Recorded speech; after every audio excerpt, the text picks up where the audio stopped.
What's up, guys? It's your girl Phoenix Novelle, and I want to say thank you so much for joining me for another Musicians on Gigs episode. Now, this episode is called 5 Tips for Living with the Band. From sun up to sun up, I'm grinding. And I come up with timing, cause I want that money. I was made to be made, you don't play with my paper, no faking this my destiny. It's my God, stash it, I like new bills. Hustling has become a habit that she can't kill. Fuck a silver spoon, Phoenix got a gold touch. Catch me in the room where bitches make their own luck. Looking for a man with $1 billion discipline, cause he understands money is a fickle friend. I'm coming through and my ambition is an overdrive. Now I don't drink or smoke, but chasing money get me high. I'm a boss bitch, and I'ma grind to my heart. Okay, guys, welcome back. Thank you again for tuning in to my series, Musicians on Gigs. Means a lot to me. I did all the touring, I did all the learning so that I could come back and let you guys know what the dealio is with living with your fellow musicians. I have some notes right here just so that I don't make this video super long, because I always have a problem with kind of like getting off and trailing onto my own examples, but I'm trying to be more concise, so here it is. Okay. Number one, when it comes to living with anybody really, but particularly with strangers, people you don't know, and or just have a working relationship with and are making money with, mind your business, okay? Do not get yourself all wrapped up into their personal endeavors, and do not be so over, don't be an oversharer when it comes to telling everybody what's going on with you as well. Because I got myself into this situation, where I seen too much, said too much, gave too much advice, and kind of just assumed that since we were living together, it was going to be a familial vibe. That's not always the case. Just because you live with somebody doesn't mean that you guys are family.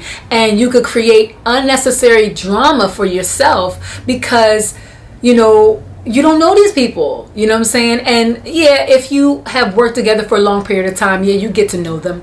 But in the beginning, mind your business, just kind of establish who everybody is, see what their personality is, and kind of like gauge where they are when it comes to how close they allow you to be and vice versa. But you put yourself in too much situations where, you are over expressing or oversharing, or kind of like giving people your opinion about their lifestyle and their choices, then you might find yourself in really uncomfortable situations, where you get told off, or where you get into physical altercations, or where you're so uncomfortable where you want to leave the band, or you make other people uncomfortable. So mind your business. What they're doing,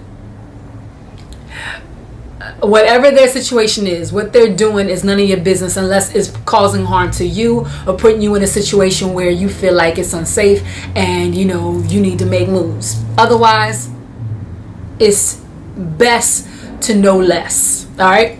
Number 2, if you have a problem with somebody, tell them instead of talking behind their back. Now, this is different from number 2, because number 2 is more so about their personal business that you're kind of getting involved in. This one is, okay, if somebody is doing something where maybe they're eating stuff that don't belong to them, or they're not cleaning up behind themselves or whatever, talk to them about what it is. Maybe you guys had an arrangement in place or whatever. Talk to them about what's going on so that it doesn't get back around to them and then they feel like you trying to gossip behind their back.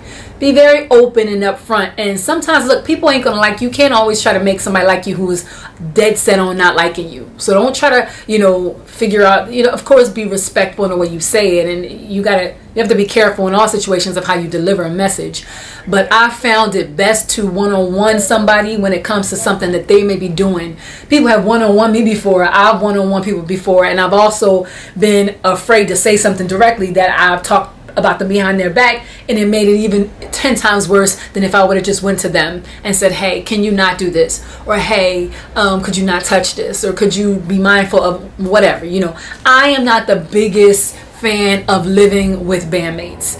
But sometimes it's unavoidable. You know what I'm saying? The gig is great and these are the conditions. And if you want to get paid more money, you know what I'm saying, in your own pocket, then sometimes the client will put all the whole band or a few members of the band in the same residency, for the duration of the contract. So it depends on what you negotiate. And this is just tips in the event that you cannot avoid living with your fellow bandmates. Okay? So again, tell them, don't get into the deadly triangle where you gossiping to one person about somebody else and then you're fearful of whether or not it comes back to you, or you got to think about whether or not it's going to come back to you. Because if you can carry a bone, and somebody going to listen and they can take it and deliver your message, and now you got to defend yourself and make sure it was said in the way you said it. Like it get real messy for no reason at all.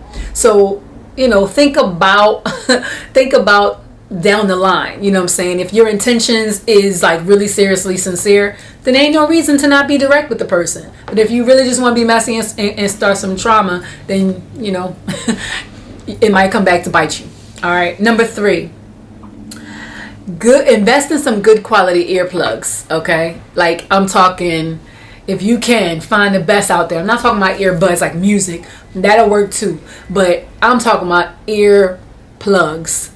Because people have different sleep schedules, okay? You can't force somebody to go to sleep, and you can't always micromanage somebody to the point where you everybody know lights are out at this time or whatever, or music is brought down to a minimum at this time or whatever. Maybe y'all got that established, but you cannot micromanage somebody when you're in a band like they kids, because then it's going to be a problem for you in the long run. You're going to get yourself a reputation and you ain't going to like it, or you're going to suffer, right? So just be prepared to deal with somebody who is a night owl, where after the gig is over and everybody sleep, one person is up and their day is just beginning. They want to be in the kitchen frying or cooking something, or they watching, or they're on a Zoom call or on a conference call or calling their family, because maybe they're overseas and the hours are different. You know what I'm saying? And the time zones are different. So you just got to be prepared to live with other people and live with other grown people who have family that they're away from, who have significant others that they're away from that they want to communicate with, and it might be during a time where you like to sleep. Usually musicians gig at night and we sleeping during the day. But like I said, sometimes you have people who are just nocturnal. After they get a couple shots in them, after they do their show, they want to go to the gym, they want to come home and chill and watch TV, and you don't want to be that person who's always constantly trying to tell people, hey, turn this down, it's bothering me. So just think about you. All right, what I would do is I would actually have earphone, like good quality headphones, and I would play rain sounds or nature sounds while I slept, because that didn't bother me. That actually helped me sleep even better. And sometimes I would also have those silicone kind of like moldable earplugs that could, it was very soft on my ear, inside my ear tunnel. So I realized early on, look, if I don't want to be that person that everybody can't stand and calls, the mom of the band or whatever, then I had to figure out how to adjust to them and not allow their actions to affect me in such a negative way. Okay. So number 4 is, from the start, if you can, from the start, establish rules. Okay, because it's harder to try to implement them after everybody's personality is, but after you kind of gain friendship, you're afraid to lose it now with trying to put something in place. It's like if you have a friends with benefits relationship with somebody, and then all of a sudden you want to be in a relationship. It's a little difficult because you might scare them away or whatever, right? So what I found is, like, if you come in as strangers, then you kind of set the tone. People want to seem like they're not animals. They want to seem like they have some kind of, I could do that. They want to seem like that they are agreeable, more so than after they realize, who you are and whether or not you're a pushover or not. Sorry. There's an alarm going off. I don't want to talk over it. Give me 1 second. Sorry about that, guys. I live in a very busy area. Yes, it's much more easier to, in the beginning, when you first move in with these new people, establish everybody together. Chores, when it's lights out time, generally speaking, and quiet time in the house, cleaning schedule, visitors. All right, this is a big issue because working as a musician, traveling musician, you are meeting new people all the time. They want to hang out. Some of them cool as shit. Some of them may be your next client or whatever. And some people, they don't know how to not, kind of like cross the boundaries and bring them into a space where all of the other musicians lives, and they want to bring them to the house. Or maybe most of the band want to bring them to the house and you're the only one who don't. And so from the very beginning, if it's good that you establish some kind of system like, all right, we can have visitors, but we'll only have visitors between these hours. Or, you can only have visitors once or twice a week or whatever, or your visitors can only stay in this area, whatever, however you guys want to do it.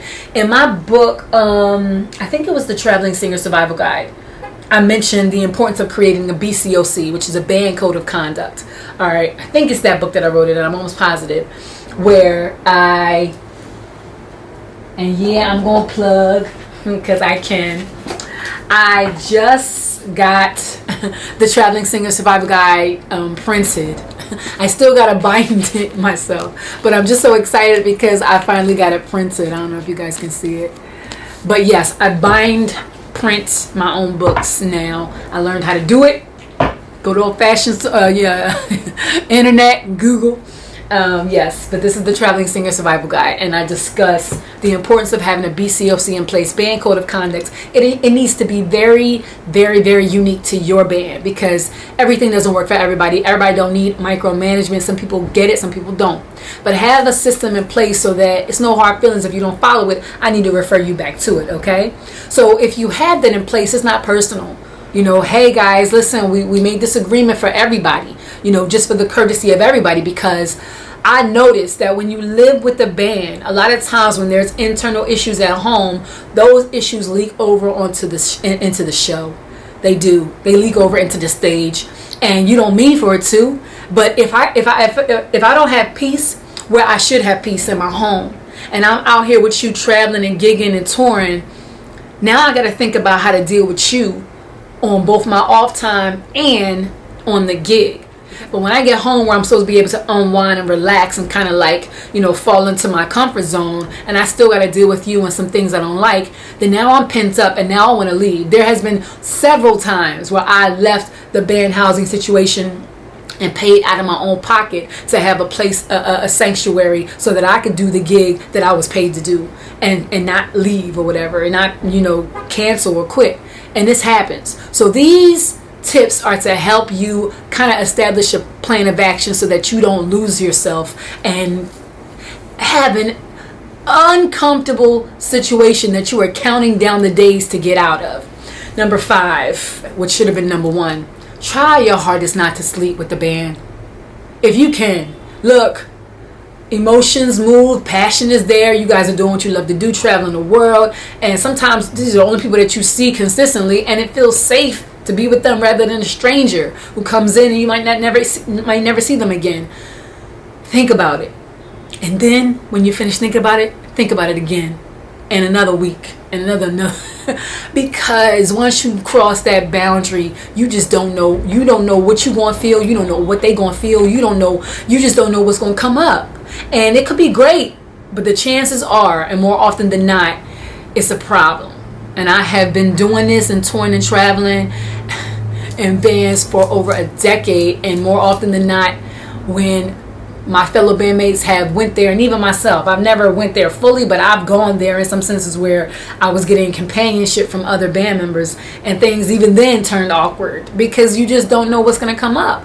You have no clue, and that's the beauty and the scary part of intimacy, because you don't know how you're going to feel, you don't know how they're going to feel, you don't know what the dynamic is going to be. And if you already have a good solid situation where you're comfortable and you like where you are, don't push the envelope. If the gig is about to run out and y'all only got 2 more weeks together, why not? Go crazy.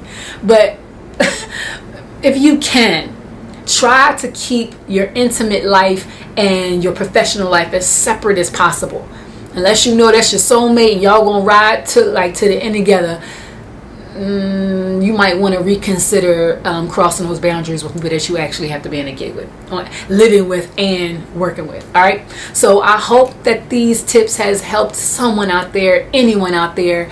And if you guys have any topic ideas, any questions, any comments, please feel free to email me at musiciansongigs@gmail.com. musiciansongigs@gmail.com. Once again, it's your girl Phoenix Novelle, and stay tuned for the next episode of Musicians on Gigs. Peace.